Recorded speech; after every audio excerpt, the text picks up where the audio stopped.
¿Qué tal? Bienvenidos a su espacio ecográfico. En esta sección hablemos de ultrasonido en 10 minutos. Sin duda, la columna vertebral del ultrasonido es la física, la parte medular.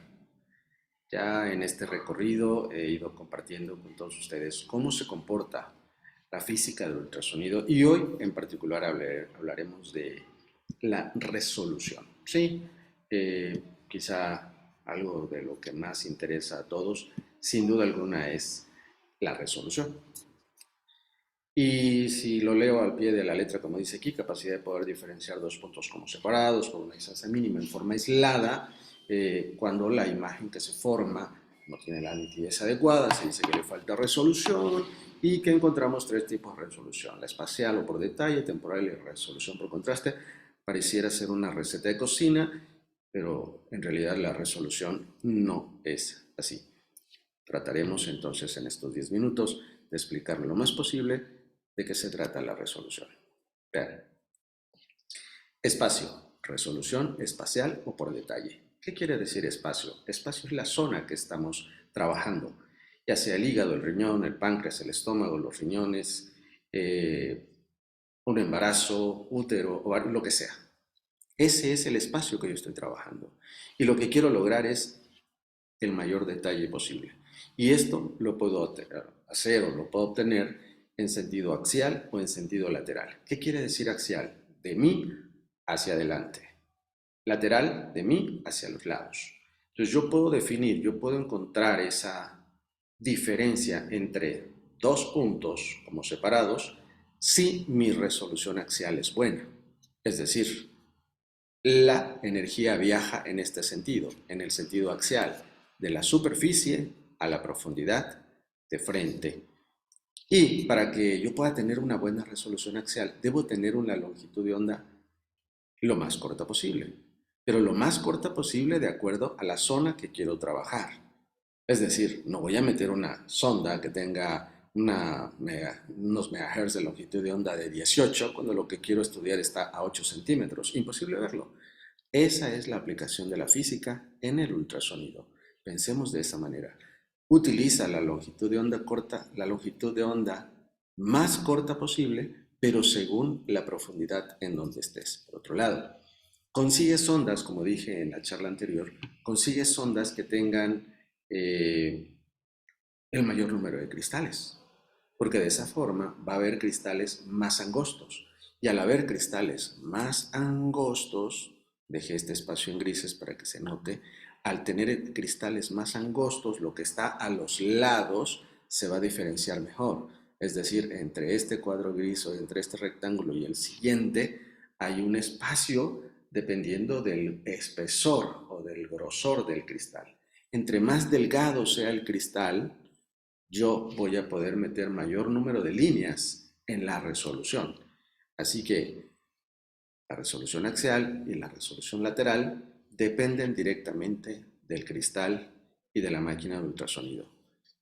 Bien, algo como esto. Tengo esta imagen de ovario y en esta imagen de ovario yo puedo tener aquí el ejemplo de dos ondas, nótese, que son tan cortas de manera suficiente, o la longitud de onda suficiente, para que se comprima esta zona y se descomprima, se comprima esta zona y se descomprima, generándome dos señales por separado de estos dos puntos que ahora sí puedo distinguir, una bolita de otra. Otra vez, depende entonces. La longitud de onda debe ser menor que la distancia entre los objetos, como esto que vimos aquí. Por otro lado, a menor longitud de onda, siempre habrá mayor resolución.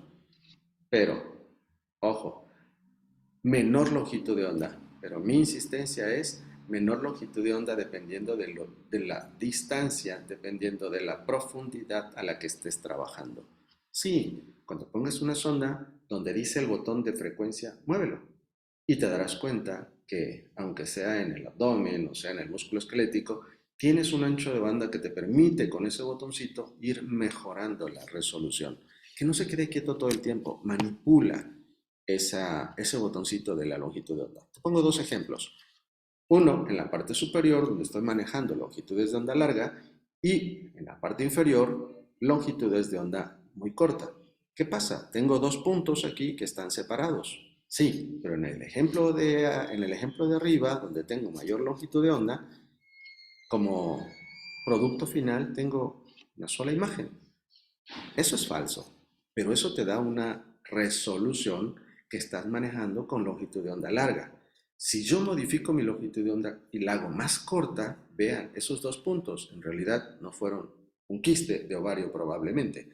Eran folículos dominantes o folículos en selección que por la aglutinación o por la cercanía parecían un quiste visto por el abordaje abdominal, y a la hora que entramos por la vía cavitaria, oh, surprise, no hubo ningún quiste.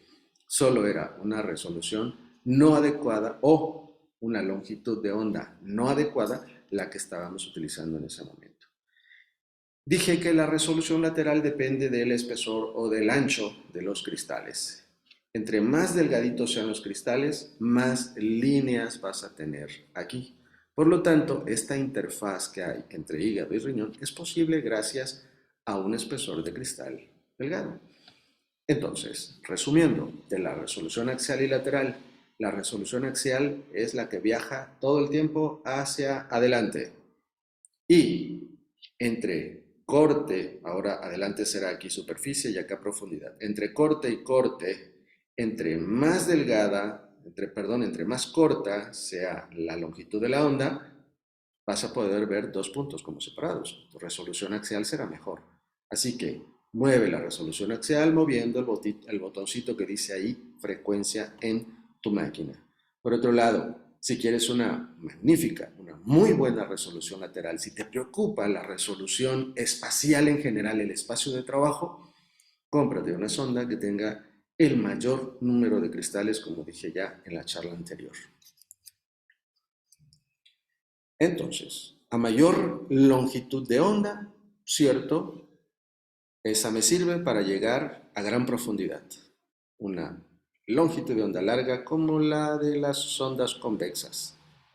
Bien, tengo gran profundidad, sin olvidar que lo que estoy sacrificando es la resolución. No tengo una gran resolución con una longitud de onda larga, lo puse en el ejemplo. Veo una sola pelota cuando en realidad eran dos. A menor longitud de onda, es decir, a una onda más corta, entre más corta sea esa onda, tendré mayor resolución, sin duda. Pero recuerda, no puedes usar una sonda lineal en un adulto que pese 80 kilos para intentar ver riñones o para intentar ver un útero por la vía abdominal. Imposible. Ejemplos aquí. Una sonda con longitud de onda larga y una sonda con longitud de onda corta. ¿De qué depende?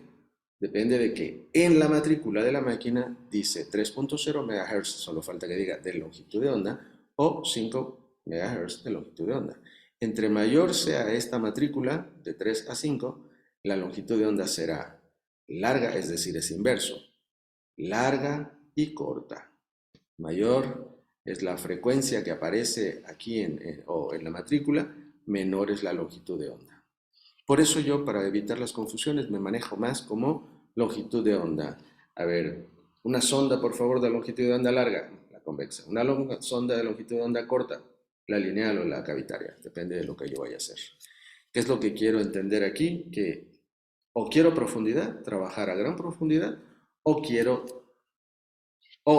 mejor dicho, la oportunidad de trabajo que tengo es en una zona corta. Bueno, pues utiliza la longitud de onda más corta que tengas y vas a tener además una gran resolución, algo como esto.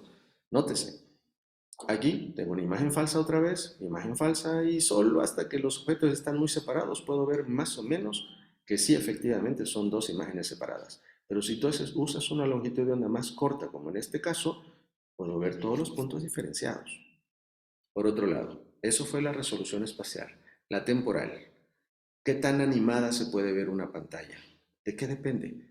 Depende de si yo utilizo demasiadas aplicaciones, mi resolución temporal, es decir, mi número de cuadros, que será más o menos 15 a 30 por segundo, se va a ver sacrificado. Quítale aplicaciones, baja lo más que puedas de aplicaciones y se va a ver más animada tu pantalla. Por otro lado, si tienes gran profundidad, la resolución temporal está afectada. quítale toda la profundidad que no necesites con el botón y vas a ver que la resolución temporal mejora. Por otro lado, cuando estés trabajando, donde necesites ver un gran contraste, es decir, distinguir lo más posible una zona como los bordes de una zona tumoral o lo que ustedes quieran, de un quiste, por ejemplo, utiliza la resolución por contraste. ¿Qué es lo que tienes que hacer? Bien sea con las ganancias generales, como lo hicimos aquí, bajamos las ganancias al 13%, o bien sea con el rango dinámico. Con el rango dinámico lo que estás haciendo es eliminar o discriminar las amplitudes bajas y quedarte con las amplitudes de alta impedancia, de alta amplitud, perdón. Entonces, cuando las tienes, lo que es duro, como en el caso del hueso aquí, nunca va a desaparecer de la pantalla prácticamente. Pero sí los tejidos blandos son las dispersiones que tenemos a los lados. Así que empecemos a manejarle, empecemos a practicar ya con esos botones en nuestra máquina y aprendamos a generar una buena resolución. No depende tanto de la máquina, o no le dejemos todo a la máquina. Hagamos lo que sabemos y obtendremos una mejor resolución. Nos vemos en nuestro próximo espacio ecográfico para hablar nuevamente de ultrasonido en 10 minutos. Por hoy ha sido todo. Muchas gracias. Si pueden, suscríbanse al canal y recomienden. Muchas gracias.